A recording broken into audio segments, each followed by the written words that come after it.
A few days ago, there was a debate between Sean Carroll and William Lane Craig that I think is the greatest Craig debate I've ever seen. What I liked most about it was that Sean Carroll, who is a physicist, was actually knowledgeable enough to tell Craig that pretty much everything he says about physics is wrong. So this video is basically just going to show the highlights of that debate. These were all of my favorite parts. The whole thing is over 2 hours long, so this is a little bit of a TLDW. Craig, of course, starts with the Kalam argument, the first premise of which is everything which begins to exist has a cause. And Sean Carroll pointed out that the problem with this premise is that it is false. There's almost no explanation or justification given for this premise in Dr. Craig's presentation, but there's a bigger problem with it, which is that it is not even false.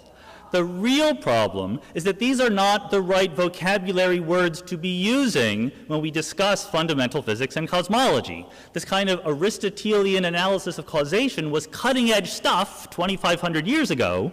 Today we know better. Our metaphysics must follow our physics. That's what the word metaphysics means. And modern physics, you open a quantum field theory textbook or a general relativity textbook, you will not find the words transcendent cause anywhere. Of course, Craig's response was predictably incredulous. Honestly, I'm quite astonished that he would think the universe can literally pop into being out of nothing.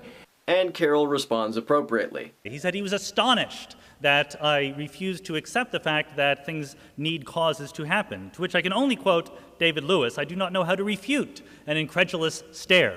The second premise of the Kalam argument is that the universe began to exist. And Craig often cites the Bordet-Guth-Vilenkin theorem as saying that whatever model of the universe you use, they all must have a beginning. I've often said that this is a misinterpretation of that theorem, but finally a physicist sets Craig straight on that issue. So I'd like to talk about the Bordet-Guth-Vilenkin theorem, since Dr. Craig emphasizes it, and the rough translation is that in some universes, not all, the space-time description that we have as a classical space-time breaks down at some point in the past. Where Dr. Craig says that the Bordet-Guth-Vilenkin theorem implies the universe had a beginning, that is false. That is not what it says. What it says is that our ability to describe the universe classically, that is to say not including the effects of quantum mechanics, gives out. Craig, of course, doesn't accept this, but what Carroll does later is fucking priceless. In case you don't trust me, I happen to have Alan Guth right here, one of the authors of the Bordet-Guth-Vilenkin theorem. Alan, what do you say? He says, I don't know whether the universe had a beginning. I suspect the universe didn't have a beginning. It's very likely eternal, but nobody knows.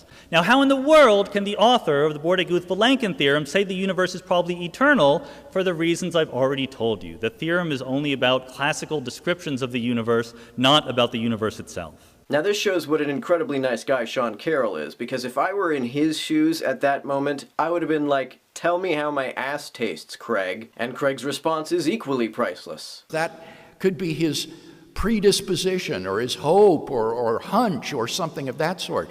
As is Sean Carroll's response to that.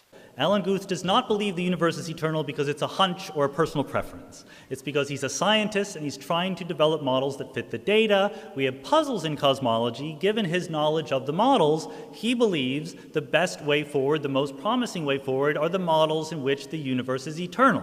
Elbow from the fucking sky. When Craig talks about the fine-tuning issue, he says that if you change even the slightest minute details about the constants of the universe, life cannot exist. Therefore, there must have been a designer which fine-tuned the universe for life. Sean Carroll rightly points out that if you change these details, it is true that life as we know it could not exist. But we have absolutely no grounds in which to assert that there couldn't be some variety of life or some kind of intelligent observer that can exist in universes that has properties different from our own. It is certainly true that if you change the parameters of nature, our local conditions that we observe around us would change by a lot. I grant that quickly. I do not grant that therefore life could not exist.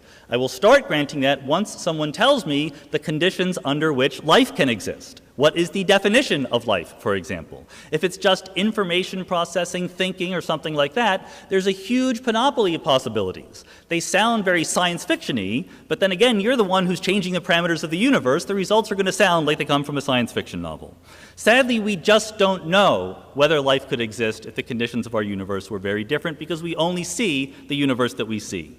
A common reply to the fine-tuning argument is the multiverse hypothesis. Craig likes to bring up the Boltzmann brain problem with the multiverse hypothesis. This basically is the idea that if there are so many other universes, that there are enough of them to outweigh the rarity of the fine-tuning of this universe, then there would have to be so many universes that the number of universes in which random quantum fluctuations produced whole brains spontaneously would be vastly more common than universes like this one. So it should be vastly more likely that we experience ourselves existing as one of these spontaneously generated brains, rather than finding ourselves existing in this universe. Sean Carroll points out that this is not necessarily the case. This is a significant misunderstanding of how the multiverse works. The multiverse doesn't say that everything that can possibly happen happens with equal probability. It says that there's a definite history of the multiverse and you can make predictions.